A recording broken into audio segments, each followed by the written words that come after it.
So we have two big comic book TV shows going on right now, with Agatha all along on Disney Plus and The Penguin on HBO Max. And for some reason, a lot of people have been putting these two against each other. I don't really get it. They're so opposite and different in the way that they're made, their overall purpose, their tone, their themes. It's genuinely so different that I don't even see the need for these two to even you know, be even compared to one another because they're just on so different sides of a comic book adaptation spectrum. But I do wanted to talk a little bit about both of them since we're like halfway through both of their series, and they're both pretty good for what they're offering right now. So I just wanted to talk about both of them since we're halfway through both of them. And like I said, they're both comic book adaptations. And since people love to compare them to each other, I said, why not put myself in here as well and start comparing two things that I know is shouldn't even be compared to one another. But I just okay. Now that we get that all the way, let's start with. I'm gonna start with Agatha. All no, no. I'm gonna start with Penguin. Let's start with Penguin first, right? Because the new episode just dropped last night. I'm a lot more, and I just watched that new episode this morning.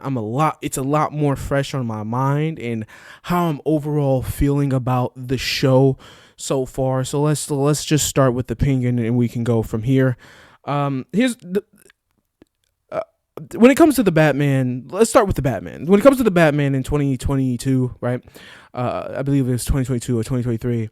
I genuinely liked the movie for the first 2 hours and 30 minutes. I felt that during the last third of the movie is when it kind of trails off for me. The acting to me gets bad. The dialogue gets bad. The green screen gets bad. Like everything just, it seems like these were the reshoots. Everything just gets a little bit more overly stagey in how people are talking to each other and how Catwoman and Batman, interact. It becomes dull to me, and the direction of the acting becomes lacking of just like emotions from both of them. So, but what I did like about that Batman movie was Colin Farrell as the Penguin, Oswald Potts or Oz Potts or however they name him here.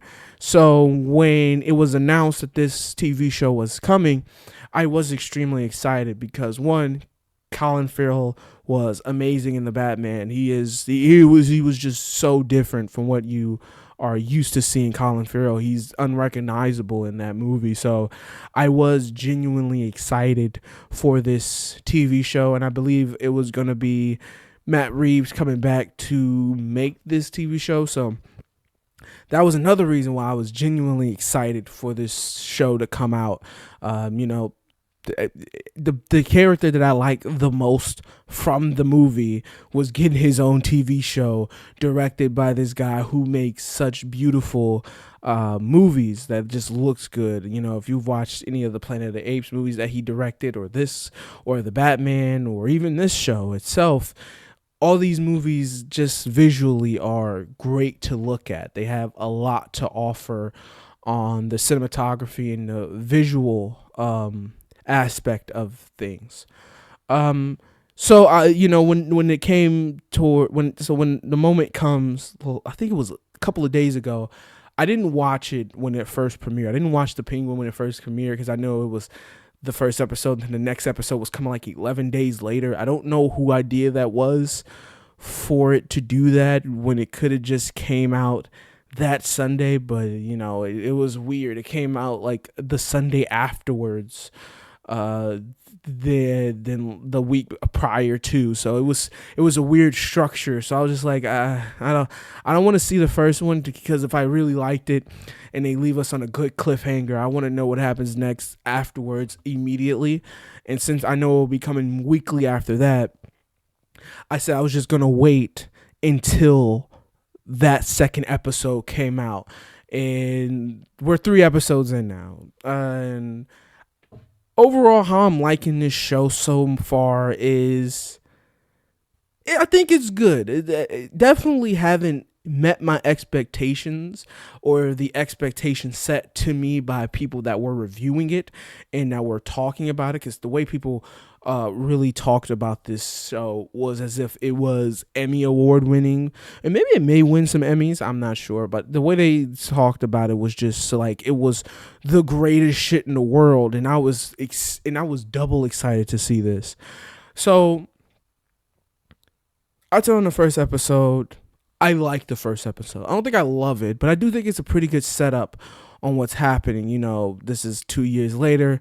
Oswald, the Falcone family is hit, and people are they're bringing in the new Falcone son in, and he's like, I'm taking over from my dad's business. He starts to talk shit to him, and it makes the Penguin or Oz act instinctually and just impulsively. Sorry, it makes him act impulsively, and he just murks him right there. And now he's still working for this family, and he just killed technically the boss of this family empire, criminal empire. And he has to try to keep this whole thing under wraps. So I found that very intriguing and very great to start off this show with, because it's like, damn, how is he going to keep this secret? How is he going to get himself out of this situation that he put himself in? It was and I think that is something that is consistent through every single episode. These episodes are very, very suspenseful, because Oswald just keeps putting himself into more just like dangerous situations, and he's just piling on himself. The more and more the episodes go on, he just lies to this person and that person, and then he gets, the sister comes out of jail, and she's here, and she's like hounding him because she's a smart girl. She's resourceful. She's practically just as resourceful as Oswald himself. So she's extremely resourceful, and she is very distrusting of him. And at first, you don't understand why she is so distrusting of him, and why she is somewhat, seems like everybody else underestimates you but me.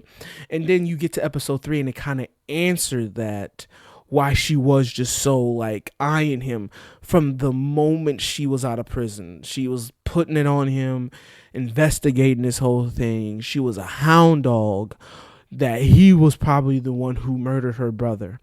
Like I said, in episode 3, you kind of get more into the details of why she is so distrusting of Oswald in that first episode. But at the moment, you're just like, damn, this girl wants him. She hates him. She doesn't like him. She wants to pin this on him, even though he did do it. But she knows he did it, or he has some involvement with it. And she is really investigating her brother's death. And she is putting him as number one, as suspect number one. And she's not letting up until she figures out who did it, or who killed her brother. So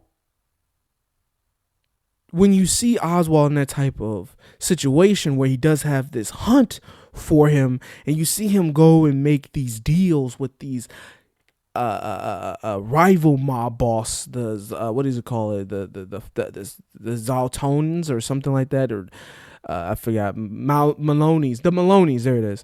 You see him go and make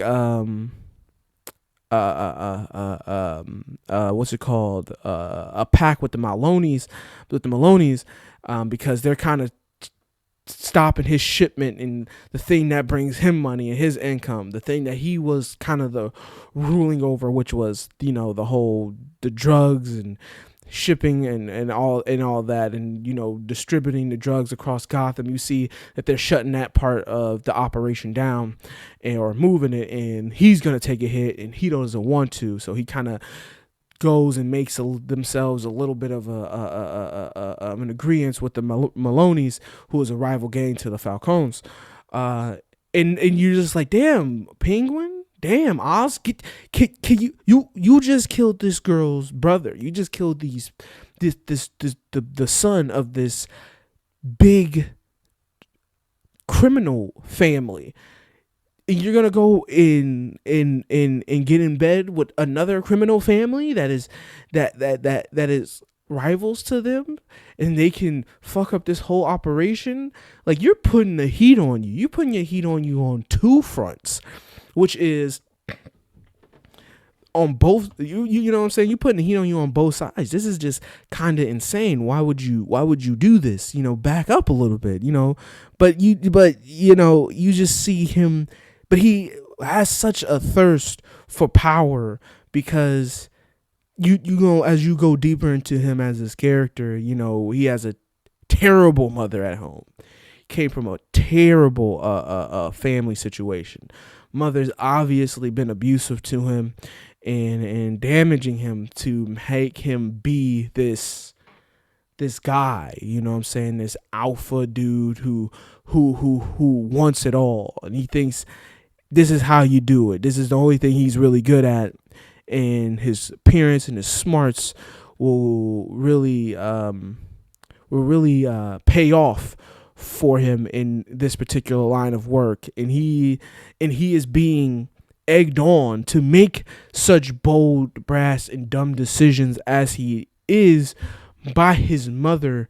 Sort of like, you're supposed to be this man, bring this family, put me in these nice houses. I want to see you on top. So he's sort of like forced in a corner, trying to putting himself in all these dangerous situations just to try to make his mother happy and feel somewhat worthy of love in life. Because at the end of the day, that's all Oz is ultimately looking for. If you watch the show, he's looking for some sense of connection from somebody, some sense of connection and love. He didn't have it with his mother, because I think they had their family or their brothers die. His brothers are dead, and probably the dad walked out on him. He's like the only one left. So he like I said, his mother loves him, but you can see that the love is very like, you're supposed to be better and greater and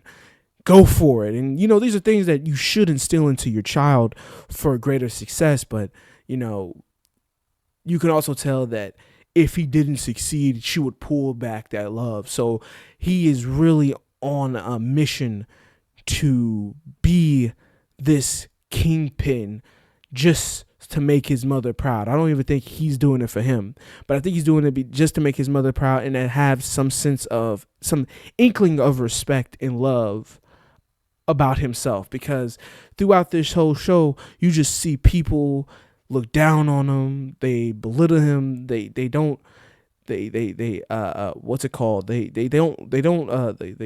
undermine him. They don't see him as a threat, right? They don't see him as a threat or anything. He's sort of just like the little guy, a sideshow to them. They see themselves as these great gangsters, and this guy is just this low-level tag-along who's not really worthy of anything.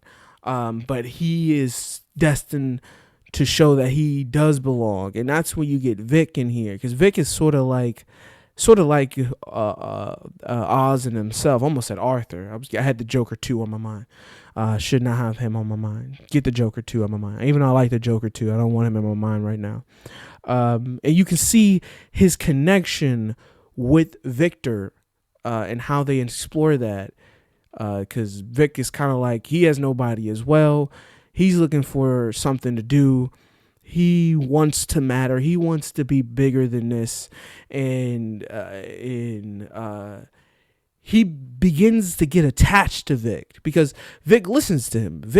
I think Vic even likes him because all in all, if you just do get a chance to talk with Oz. He is a likable guy. He is funny. He is charismatic. He is fairly confident. You know what I'm saying? Even if everybody around him looks at him as insignificant, he speaks in a way of like, oh no, I got something to say. Whenever he gets a chance to say something or look like he has something to say, he says it, and he talks about it, and well, like I said, great confidence. He believes what he says, and he says what he believes, and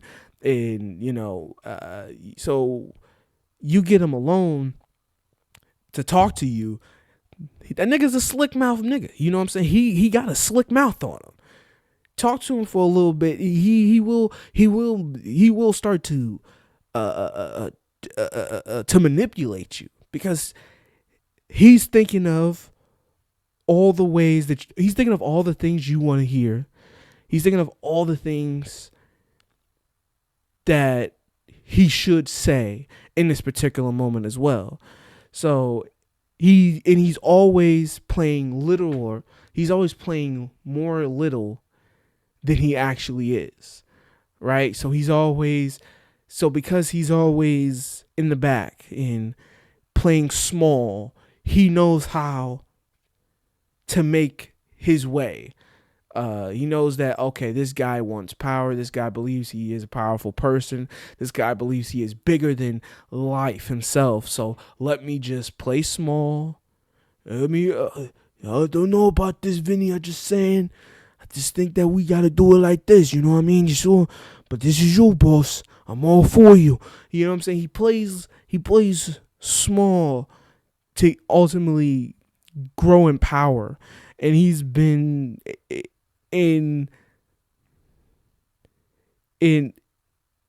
he sees Victor as a guy who is just small. Probably he somebody who was kind of like him. You know what I'm saying? Just running the streets, unsure about who he is or what he wants, but is not given anything, not treated well by the world around him. Lived in terrible situations and circumstances that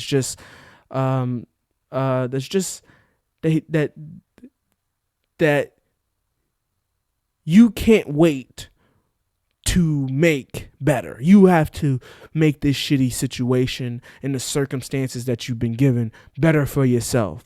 And you just can't wait. So I think he sees that in Vic, and he's trying to show Vic the ropes. Slowly but surely, he'll act like he will kill him or he wants to kill him. But that's just to show him that where you running in with now, that is the consequences for your actions. You're not just a chauffeur for a just a CEO type or somebody or a lawyer or something illegal or something that's legal, where if you do a bad job or things go wrong or things go left, you can just, the most that's going to happen to you is maybe getting fired. There is no firings in this type of world that I'm in. So I can't just reprimand you like I do a job. I can't just take you to the side and talk to you, like give you a referral or a write up and tell you how, okay guys, listen, Vic, this was not a good thing that you did, Vic. I think we need to work on this. I think we need to, just let's just start from square one and let's just retrain you up. No, this is a gangster mobster a world. Illegal activities are happening on every side that you're on. You fuck up here, it's either beating or death. There is no firing, because they can't just have you go out into the world and you've been around all this illegal shit and you know all these illegal people's names. They're trying to keep their businesses and their money safe. So there is no firings. There's either you get beat until you submit or you get killed because you're a liability. So these lessons between him, where he comes in, talking to him like he would kill him or like he's going to kill him, but he's just talking to him like that because he's trying to get him in the mode that he's in. Like Penguin knows he's in a survival mode, right? That's why I feel like that's why you kind of like his character in this show. When every time he gets into a suspenseful situation, this he's like he always got a second he always got a second plan out of every situation because he knows I'm in a very dangerous situation. Things are not going to go well for me. Everything can go actually extremely terribly if I don't plan this out right, or even if I do plan this out right.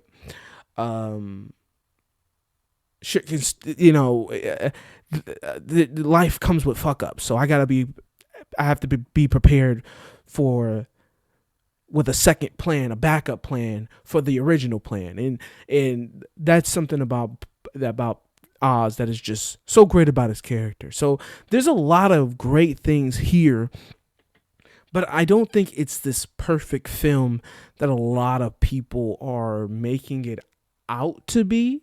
Like a lot of people make this show out to be like perfect. And like I said, you can go on for minutes. I've already gone on for 20 minutes talking about it. And you could probably go on more, going deeper into a lot of these characters. But the thing that I feel that I don't like so far through every episode is sometimes the presentation. Even though even though the show looks good, it has great colors and great lighting and everything like that, for some reason I get this sense that this show is silly. Like the show feels silly to me while I'm watching it.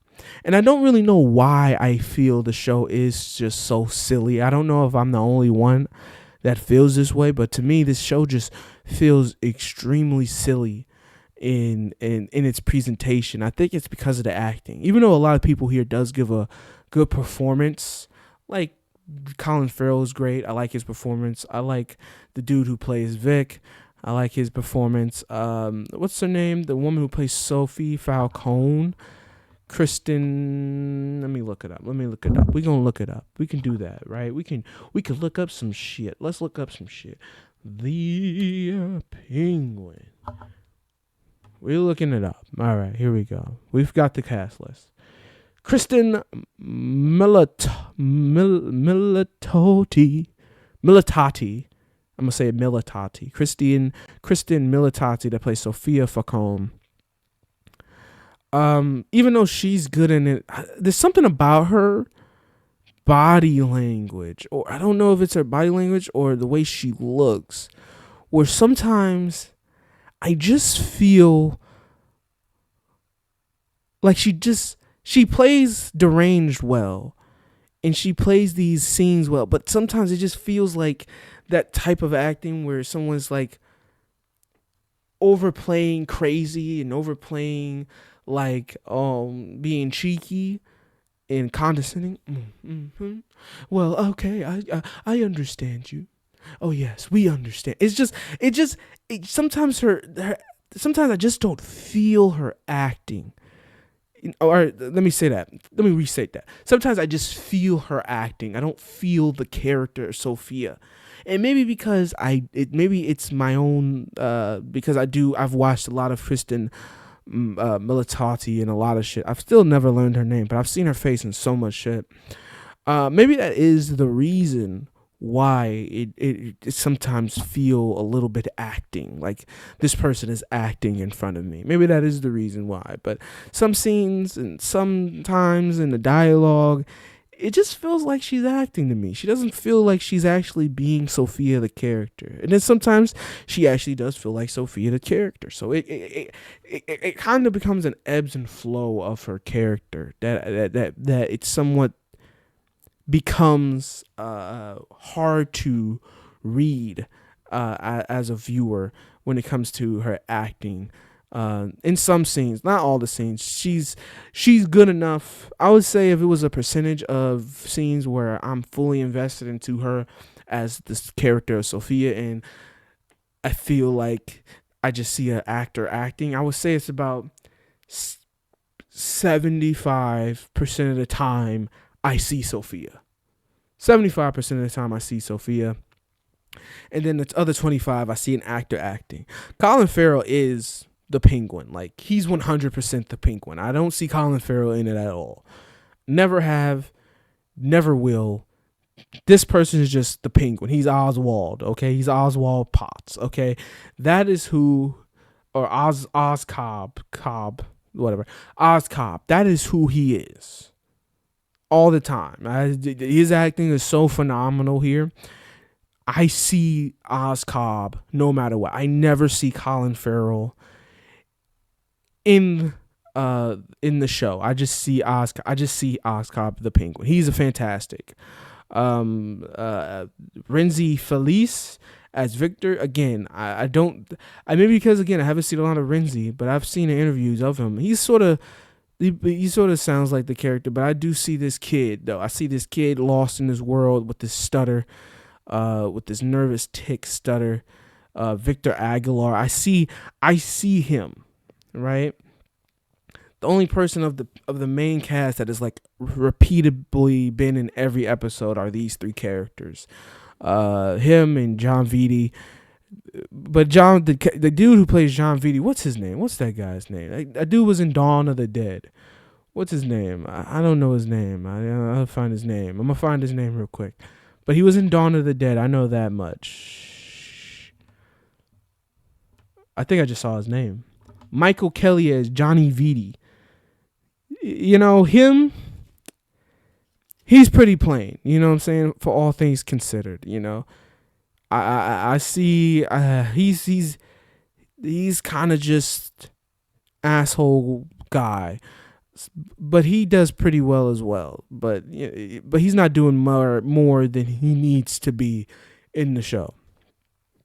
But out of the three recurring, you know, characters or actors that you see in every episode, Colin Farrell, Kristen Milatali, and Renzi Felice, I do think Kristen is the one that sometimes I just see the actor. I don't see Sophia. And again, she's not giving a bad performance here. It's just sometimes I just don't believe her. Sometimes she's just not believable to me at times. And I think that is what makes the show silly. And some of the side characters and the dialogue that they give to people are extremely silly to me. Like, and the reason why it's silly is because it's played so seriously. It's one of those things where it's played so seriously, and because it is so serious, that it kind of becomes silly and goofy. It's something that you start to laugh at, because they are playing it just like this real. I'm serious, baby. This is true to real life. This is gritty. This is real, and it's just like this kid is kind of silly, but they do have jokey moments, and I do think those jokey moments didn't make me go, okay, it's serious, but it isn't so self-serious to the point where you start to have to make fun of it for its self-seriousness. It sort of feels like, I understand that this is still in a comic book movie. This is still in a comic book universe. I want to give gritty and realism, but at the same time, just because something is realistic and gritty does not mean someone doesn't tell a joke here and there. Or, you know, in real life, sometimes, even in the most grittiest of circumstances, niggas still crack jokes and smiles, and you still have a lighthearted moment here and there. So that, I think, even though, I think that does add a sense of realism to it, that makes this feel a little bit more in tune with real life than things that tries to be gritty and real, and it just comes off so gritty, real, and dark that you start to laugh at it. But because it does have those times, I don't see the silliness, or when I'm saying this is feels silly, I don't really see it as a negative critique of the show. I just see it as sometimes you just like, this is just silly. I don't really see it as a negative. It just sees it as something fairly fun to watch here and there, because of because of the acting and the side characters and the dialogue and where they're going with the story, the overall plot and story, it becomes like that. But they do keep you intrigued and invested into the story just because of, like I said, the suspense of Oz Cobb putting himself in all of these tight situations and seeing how he's going to get himself out week to week. It makes for pretty good enjoyment and fun storytelling where a guy just keeps fucking up and then saying, and then you go, damn, this is it. He's going to get caught. He's going to have to shoot his way out, or this is the end for the penguin, or he's dying. I don't know. Like in the first episode, the man is getting strung up. And he's getting his arm sliced up with a rope. Like, what the fuck? What type of shit is that? I was just like, why are you doing that to people? Don't do that. That's stupid. That's fucked up. But then he gets out by what's the saying? By the skin of his teeth or something like that. He gets out just in time due to a car and payback and setting up as the Maloney's as the one who killed the brother. Like I said, that makes for such suspenseful and intriguing and interesting filmmaking and storytelling that you're just like, okay, I gotta come back. I gotta see how's Cobb gonna put it. What new adventures are Cobb gonna put himself in? And how will he get himself out this week? And that's just what it's been like week for week. You know what I'm saying? The week after, he sets up a thing with the Maloney's for this drug thing, for them to steal some of the Falcone's product. And he gets put to the front. The plan changes where he gets put into the front truck and the front car. And that was the car and the truck that they were meant to shoot at. And he's like, fuck, man, now I'm in this car. This is the car that I was trying to put Johnny Vitti in to get his ass shot. But now I'm in this car. And the whole time he's just like, how am I going to get myself out of this one? What is going to happen? And then you see how he does it. You know, he kills two Falcone guys.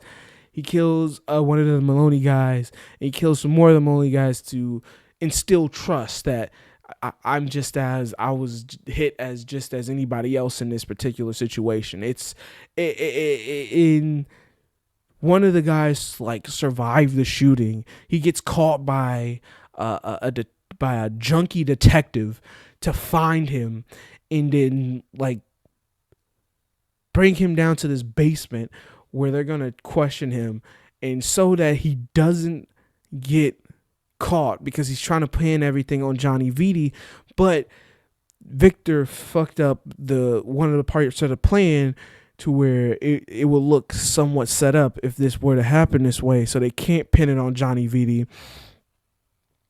So they then switch up the plan. He just kills the guy, and you're like, well, now you've killed the guy. They're gonna know you've killed the guy, right? Because technically, this was actually, you know what, now that I think about it, this was one of the problems that I had with this show. This was one of the fucking problems I had with this show, right? Because he goes down to the basement and he kills this guy that was captured by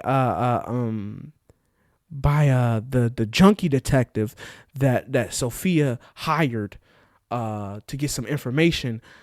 So this way she knows who's leaking what's going on in the family to the Maloney's. And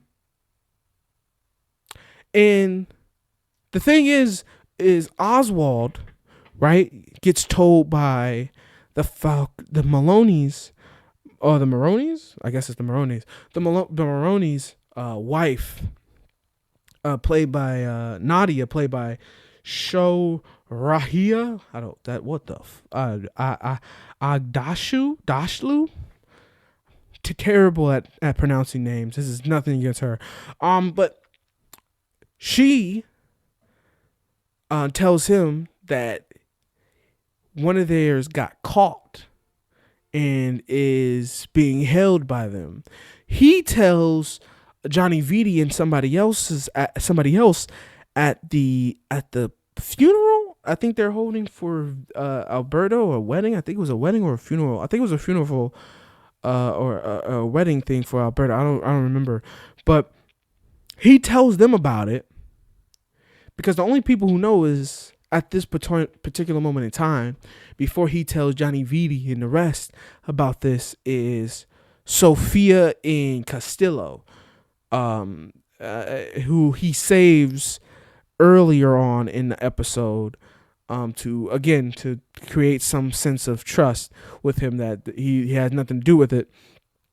But he tells Johnny Vitti and another guy. I think this Milos Grappa guy played by James Madio. I think he tells them that this guy, that Sophia and Castillo has some guy in the basement, but he tells them, but they never bring it up. But the fact that Oswald told them that he was down there in the basement, they never bring it up.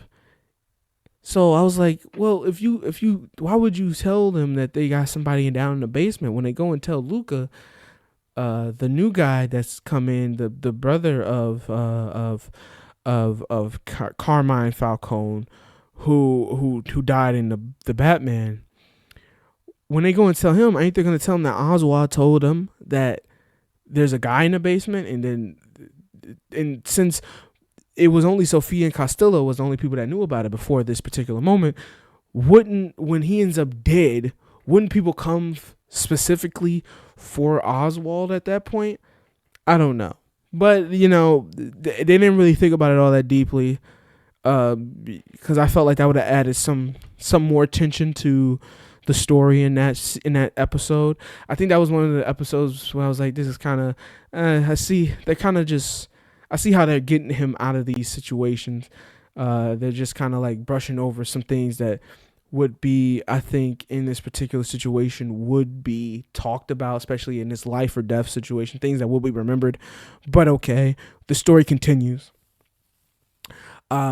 He ends up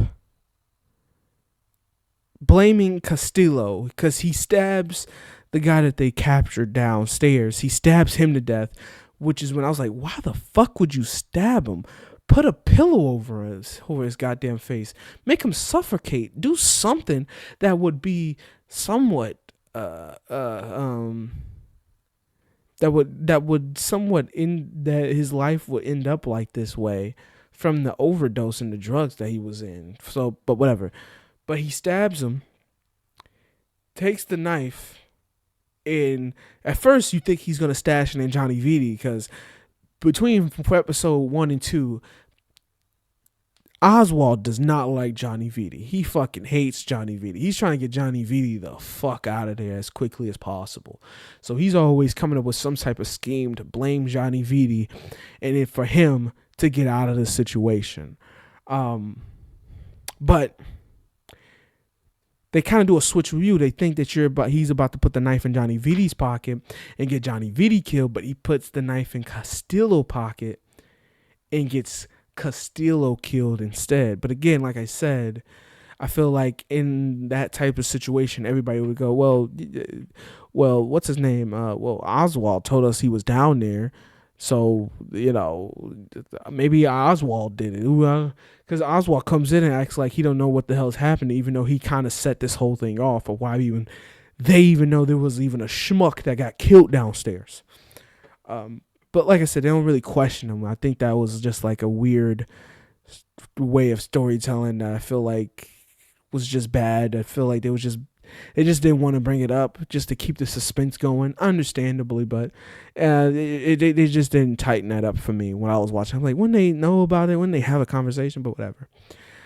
They did enough job to make to sell you on why the Maronis wouldn't tell the Falcones in the first episode. I think everybody was like, wouldn't the Maronis just tell the Falcones that Oswald is leaking this shit and turn him in? But he does a good job with the ring and saying, I know you want to keep the ownership or the blame for the murder of the brother, so this way your family looks more powerful in the streets again. So I think they did a pretty good job at making sure and writing that kind of could have been plot hole and seeping that up and making it solid. But this one, I just felt like they just let the plot hole stay for the plot to continue. But it's whatever. It's episode 2. It's episode 2 in. So that was episode 2. Episode 3, we get a little bit. This is like a Victor episode. In episode 3, you get a little bit more into his backstory of where he comes from, his family, who passed in the Riddler explosion flood, as I like to call it. I like to call it the Riddler explosion flood, and they have flooding in FEMA, which is so crazy because they're touching on these things that are happening in real life right now. I mean, of course, every year, there's a big hurricane practically because, they have a hurricane season practically every year. I feel like there's been a big hurricane. Not as big as this one this year, Hurricane Helen. Not as big as this one. This one was very devastating down there in the south along the coast. Many of cities and houses and families, unfortunately, was lost. But they touch on that with within Gotham because of what happened in the Batman 2022. That was the part that I just didn't like. I didn't like the whole blowing up and causing this flood, and because it made it way too grandiose for the first movie and the first story in this new Batman world. I felt like, because what happens after this, nigga? We just flooded the whole entire city of Gotham. Like, where do we go from here? So I felt like they should have, waited in this type of universe and story. I feel like that movie would have been the perfect movie. A great 9 out of 10 or a 10 out of 10 for me until that last third. That shit really dropped it down to like an 8.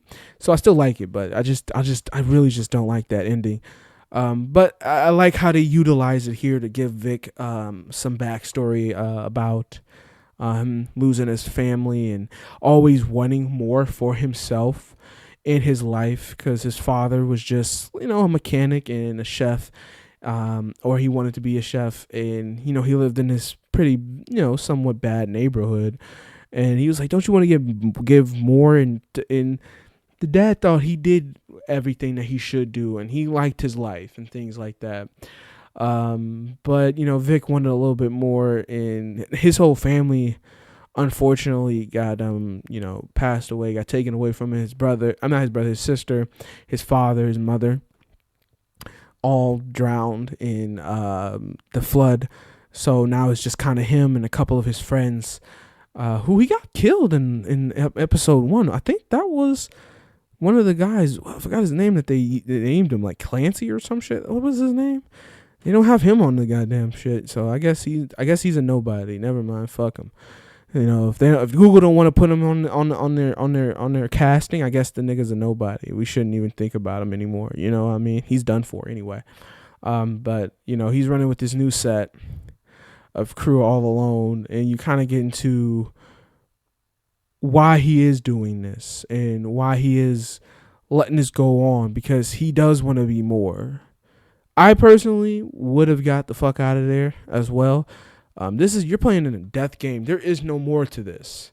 Like, you are not going to be this big guy. You're always going to be in threat of death. Even if you do make it to the top, you're still a threat of death. You know what I'm saying? This is just not a good place to put yourself in to make yourself big. But I like their character development. I do think when it came to him and this girl that he's interested in from his life before, that was extremely CW-ish. I found it to be obnoxious. I did not like a lot of the character moments between them two. I found it to be rather boring and just kind of wanted to get it over with. But again, it does offer a lot of suspense because you're like, damn, how will Arthur, I almost said Arthur again, but you are wondering, how will Oswald handle this when he comes to the point where he's like, I don't want to do this anymore. And that's sort of lingering throughout the whole episode. Again, they do great storytelling to keep you intrigued and interested in the show. Which is what I do like about the show. That's one of the things that I do like. But this is also to me one of those episodes where a lot of the side actors and the side characters were very bad to me. I think this was the episode where I'm like, yeah, this shit is just full on silly, because I felt a lot of the dialogue between the characters in this episode were really bad, or either really bad or really generic gangster talking dialogue that you see in all these types of shows.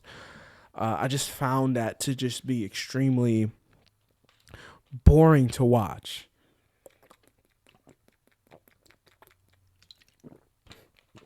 In this episode was just like, I think this is where I actually felt the silliness coming the most.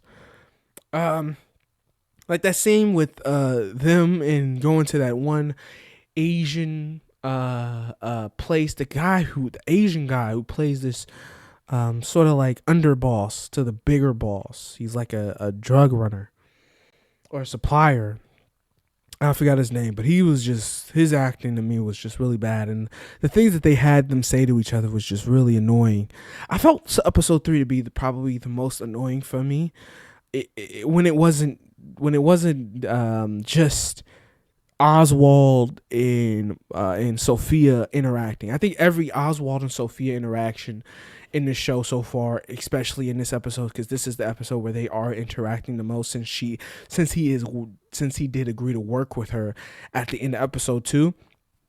So I do think this one here, this is where they become extremely close and they have a lot of interactions, and I do think this is where the show really excels in the characters of these two. These two are amazing together. Since episode 1 to now, these two, when they are talking to each other, getting to know each other, or I guess rekindling each other in their relationship, since he was her chauffeur in the past. We learned that in this episode. In episode 3, these two chemistry is fantastic. They're great. I want more of it. I fucking love it in this episode. I love them two interacting and talking together. But it became, when the side characters came in, I felt like where shit got a little bit too generic. It became a little bit silly and bad, and I just wanted to kind of end. So Victor and Oswald and Victor so the three leads together all do good at interacting with each other. Victor interacting with Sophia was good. Sophia and Oswald interacting. Vic and Oswald interacting. The three main casts interacting with each other are fantastic. It's just when they kind of bring in the side characters, I feel like they're a little bit too underdeveloped, and I think they're just writing bad things for them to say and how they interact with one another. That is when I feel like the show just doesn't work for me all that much. But as long as they keep Oswald, Sophia, and Victor on screen, the show is lovely, and they are like 80% of every episode. So the show, for the most part, is very great to watch. And in this episode, like I said, the kind of rekindling of friendship, or at least somewhat of a bond that they had from their past, from before she was sent into the psych ward of Arkham. And you kind of learn that the reason why she was so distrusting of him in the first episode is because he got her pinned and put in Arkham Asylum. Like, because of him, she got caught and got sent to Arkham Asylum. So you start to understand why she doesn't underestimate him, and why she sees him as top, the ability to actually do something. Like everybody else just think this guy is just around because he's just happy to be around these gangsters, where she sees him and she's like, you're not just some schmuck just happy to be around these guys. Like, you want to be these guys, and you're planning, and you're putting in the work to possibly be one of these guys. Like, now I see you're willing to throw because anybody who's willing to throw everybody under a bus is not a person that wants to stay at one spot.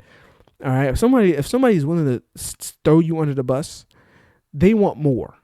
That's why they're throwing you under the bus. Okay, because that means the bus is coming. They want more life. Push. Let the bus hit you, and I'll step back. You know what I'm saying? I'll let you get thrown under the bus while I live some more. They want more in life. So I think knowing that she was a victim of his deception and manipulation tactics, she understands that this guy wants more, and now she sees that he can't be trusted. And even in this episode, Johnny Vitti tells him no one trusts him, no one really likes him, but they just see him as this little entertainment, this clown, a penguin, as they say, to keep around. And you start to see that this guy doesn't like that. Makes his ass bite the phone and tells him to call up the distributor guy. Do it. I love this scene. There was so many scenes like that where I was rewinding the show because of the acting and the filmmaking was really, really great and purposeful. Colin Farrell is fantastic here. Oh my God. Every episode, he's just more and more fantastic. You don't think that there's more to him. There's more greatness that he can give you as a viewer while you're watching it. And you're like, no, there's more. There's more. He has more to offer. And I like that about that. This guy is just a guy who just has so much to offer in his acting ability. He's just so great to watch in this show from beginning to end in every episode. Colin Farrell is just amazing in this show. It's kind of great. It's kind of insane just how good he is. He definitely deserves some form of Emmy, some award for this show. I'll be backing that all the way until him and Anthony Starr, Homelander from The Boys. These two, they need their Emmys now. Okay, stop pussyfooting around them. Give these men their Emmys. They are earning it. They deserve it. All right, they deserve some form of accolade for their works that they're doing right now. But you get to the end of episode 3, and Vic has a chance to leave this whole thing. You see that Oz does actually like Vic. Like, you think he's just like, keeping Vic around as like this mule. Even Vic think he's keeping him around, but then, he lets Vic leave unharmed, unscathed. Like, just go. I don't care. Just do it. Leave, man. Leave this whole thing behind if that's what you want to do. You start to see that, no, Penguin is happy to have a person here, and he likes Vic. Maybe he may abuse him, he may treat him badly, but again, in this line of work, you may need to act this way because this is the repercussions for fucking up in this line of work. So he's just getting him prepared to why he should not be fucking up like this in this line of work. But you really do see that he cares for Vic in this episode, where when Vic leaves, he's just at the bar drinking, feeling and looking desperate, and sad and depressed. And this leads him outside, and he finally has a conversation with Sophia about her backstabbing her, and kind of being the reason why she got sent to Arkham Asylum, and she is as crazy and fucked up as she is now. And the Maronis pull up on him, and Vic comes back. Vic did not go with the girl to California. She was going to the other side of the country too. Man, he could have got out easy, man. Could have got himself a nice job, and that girl was pretty too. He could have got himself a baddie in California and had a whole new life starting together. Oh my God.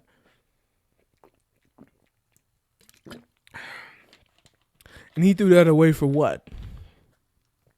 To kill some random henchman to save Oswald? He did all. Oh my God. Sometimes Vic as a character pisses me off, man. Had a baddie waiting for him, and he just threw that all away for Oswald Cobblepot. For the Penguin, for the Waddler. Oh my God. This fucking guy. Hate him sometimes. But yeah, it ends. The episode ends with we don't know, them driving off. They left Sophia behind. Him and Vic drove off until the night. So I'm guessing next episode he can't go back because she's probably, because Nina most likely is gonna tell Sophia everything was going on. They kind of ran up on him like he's been working for them. So unless Sophia's about to get killed this episode, next episode, he can't go back to the Falcons. It's kind of over from here on out.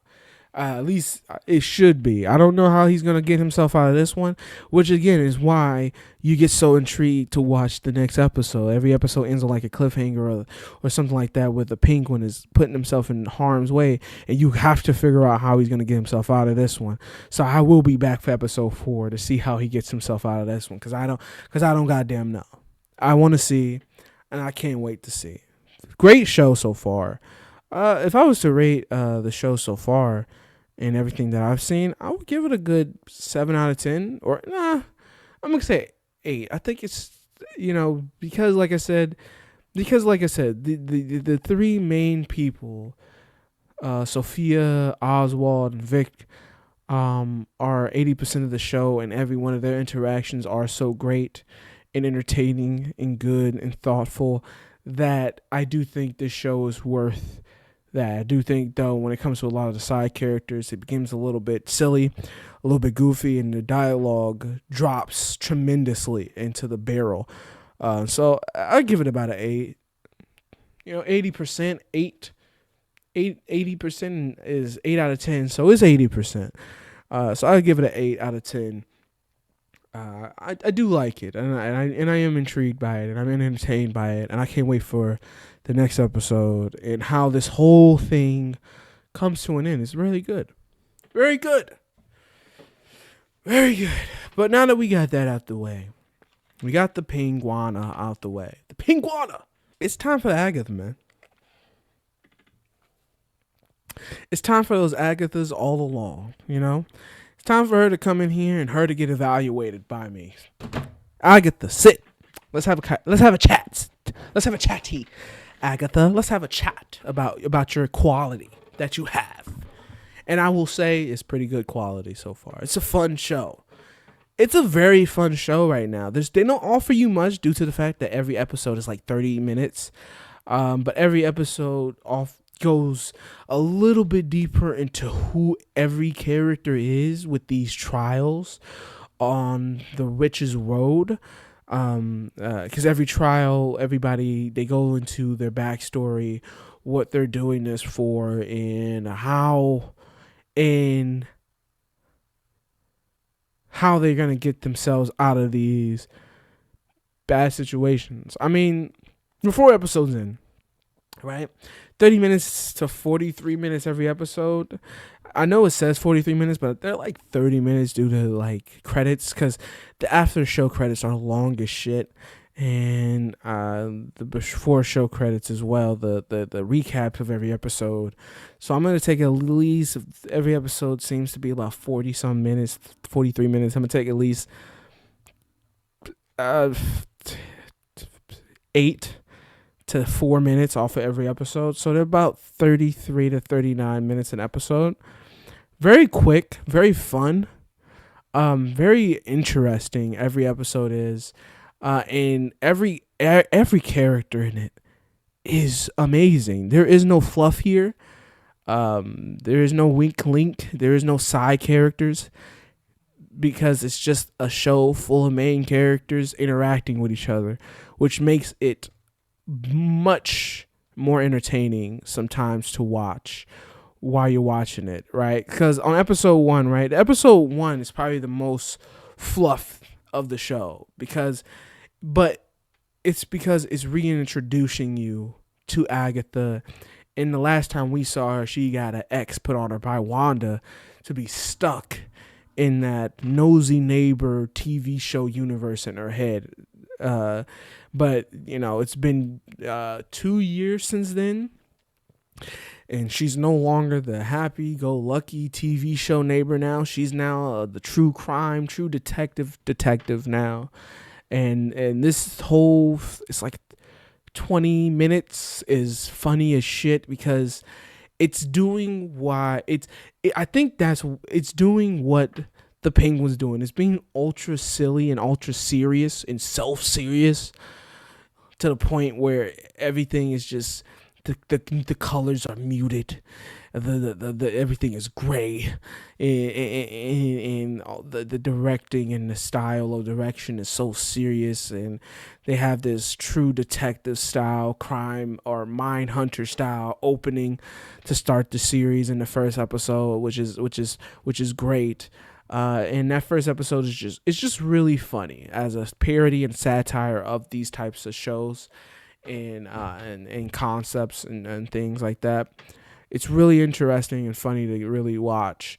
And it's not until towards the end of the episode where you meet the teen uh, that comes in here, played by, what's his name? Because Catherine Hahn, everybody knows Catherine Hahn, but what's his name? Let's go to Google. We have to look up Agatha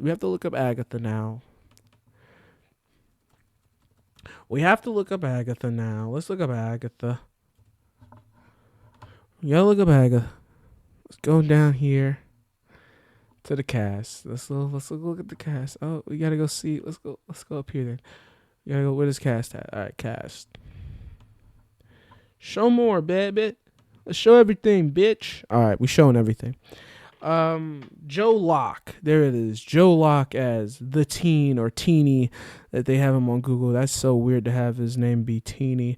But yeah, he breaks her out of the spell at the end of the first episode, and then Aubrey Plaza is around, sort of like being how Agatha was in WandaVision, like coming in, playing into the spell, but trying to figure out where did this spell come from and how did they get themselves in this, and is it them or is it something else, or can they get themselves out of this?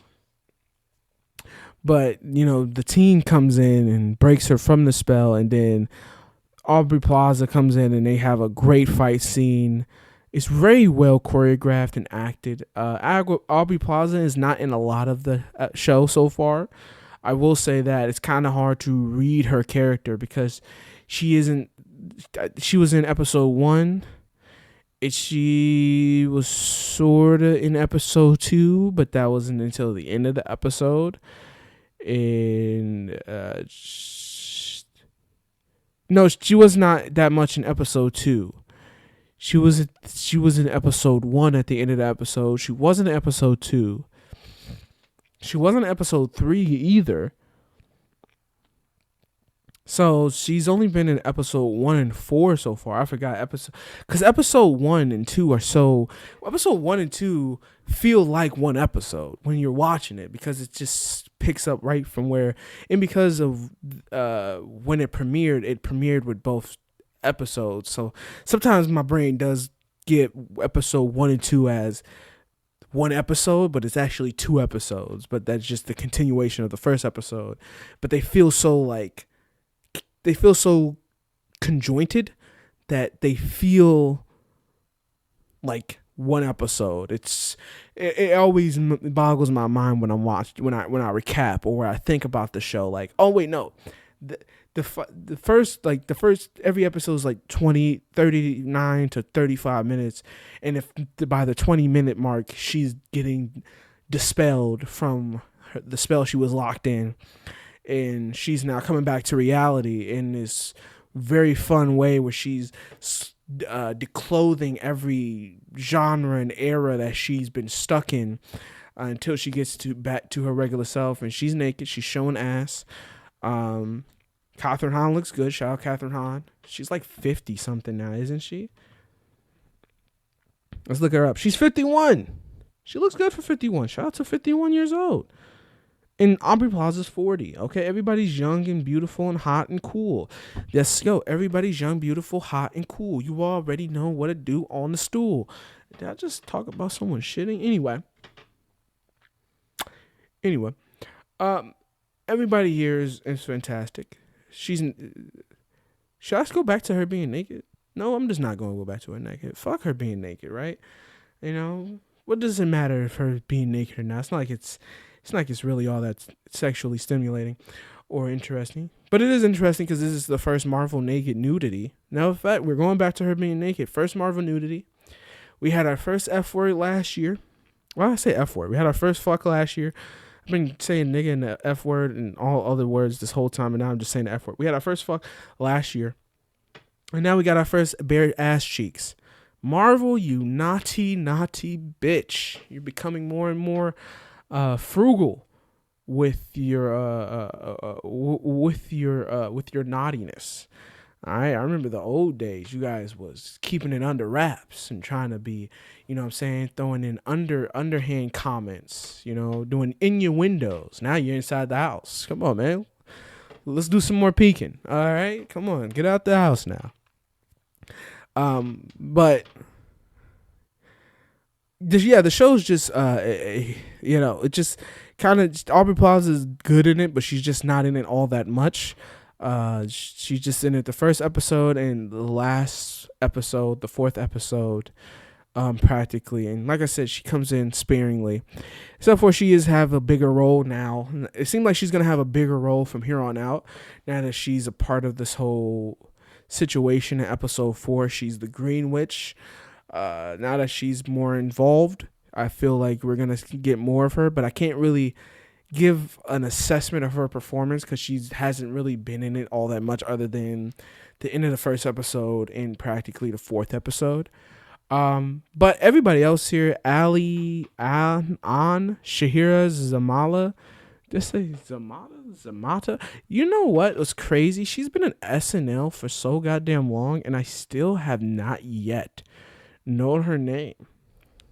She did SNL. Shahir Samata. She did Saturday Night Live for how long? Like 20 fucking years, 10 years, and I still don't know her name. I think she did it for 10 years, if I'm not mistaken. She was on SNL for a very long time. I don't know if she's still on there anymore. I don't think she is, but she was on there for a very long time. I still don't know how to pronounce her name. I know Shahir, because everybody knows Shahir, or Sashir. See? Don't know it. Patti LuPone. That just sounds like Patti LaBelle, so that's pretty easy to remember. But everybody else here is fantastic. Patti LuPone, Ali, An, Sashir, Zamata. Sue me for not saying her name right. I don't think that's possible.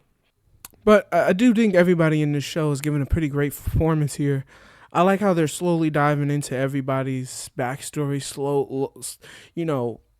one by one. They're not giving a lot away right now, which is extremely hard, I thought maybe by the fourth episode or third episode by all these shows, we'll get a little bit deeper in and we have like a little bit more we can dive into. I do think the Penguin does give you a little bit more to dive into, to discuss as a show.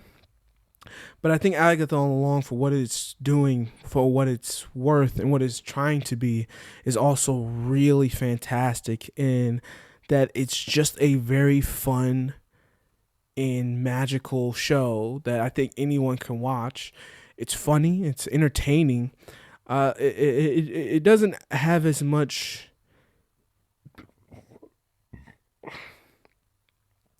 It doesn't have as much cinematic. What do you call it? Cinematic usage as the Penguin does. This does feel more like a TV show. I'm not gonna lie to you. It's not as cinematic in its presentation and how it shows itself. It is just a lot more smaller, quaint show about these witches and Agatha trying to get her power back, and she just needs a coven of witches around her in order to go down this road, down the Rich's road, to get her powers back.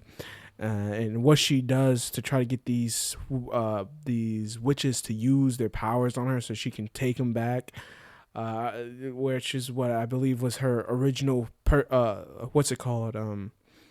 original plan. But because they already got them together, she has the road there. She uses that to get there. And, you get into her baby dying or whatever happened to her child. The teen is definitely Wanda's child, is definitely Wiccan, because they tell you at this episode 4, that that's not your child. That's not your son. Your son is gone or something happened to it. I don't know. Maybe by the end of this show, we get to the bottom of that. Again, it's such a fast paced show, and it's pretty straightforward as a show. There's just not much to say about it. Like I said, there's not much to talk or discuss about it. Like the Penguin. Penguin has so much happening in it, because every episode is bigger. Every episode is an hour. We've had 3 hours worth of storytelling and progression versus, like, I guess it does round back up to about it's about 2 hours worth of story progression. And one is slowly unraveling, and it's putting its characters in so many different situations that they have to find themselves out of with the Penguin, whereas this one is kind of just like the Witch's Road is putting them in these situations, and they have to find themselves out of, and you just got to figure out the mysteries of these, and they do tell you about them in the show, but they're just not as intriguing. I'll just be honest with you. You're just not invested as much as invested. You were invested in the sense that it's entertaining, but not invested in the sense that you're really wanting to dive deep into it. So that's kind of how I'm feeling between both of these two shows. I think they're on the same tier of show for what it is that they're trying to accomplish and what it is they're trying to get across to the audience. I think Agatha, for it being this magical, witchy, spooky, funny show, is very great at being a magical, witchy, spooky, fun show. So I don't really think you can go wrong with either show. It's just depending on which you're in the mood for. If you're in the mood for a gritty, more realistic criminal crime show, then I would say The Penguin is your best bet. If you're in for a little spooky, it's this October, it's the witching hours. You're in for a little spooky, fun, entertaining witch show, I think Agatha All Along would be the perfect route for you. I think both shows give their audiences and people that are looking for these particular types of shows what they want in abundance. And I think if I was to rate Agatha All Along so far and everything that I've watched, I'll say it's about a 7 out of 10. I think it's for me personally, I think it's just a rating below, but I do think it's just as entertaining. I love both shows when it's their time of the week for them to show up and for me to watch, and I get entertained from both, and I like both, and I think both can coexist, and I think you should watch both depending if you're really about this comic book shit, because I think they're both pretty fun for what they're about. But yeah, that's pretty much everything that I liked. I don't think one is better than the other. I just think I do think The Penguin is just a little bit deeper though. I do think Agatha takes advantage of its fun tone that it has going on. And I do think it adds sometimes a little bit more seriousness to everything going around it, even if they're joking most of their way through every episode. But yeah, both are pretty great. But maybe, hey, man, maybe you may disagree. And if you do, you know what to do. You know what we like to say here. If you liked what I had to say here, go ahead and leave a like. If you dislike what I had to say here, go ahead and subscribe, because, hey, man, maybe we didn't agree on this particular ones. But these were two reviews in one. We could at least agree on one. But if we didn't agree on none, then guess what? Subscribe. Maybe next time we will. And if you like everything, you like, damn, I agree with you on both. Like and subscribe. But you're like, man, I agree with you on the Penguin, but I ain't really feeling Agatha. Or you like, man, I agree with you on Agatha, but I ain't really feeling the Penguin on that much. Well, then go ahead, subscribe for either one. You know what I'm saying? We're doing big things here. All right. Until then, good in. Bye.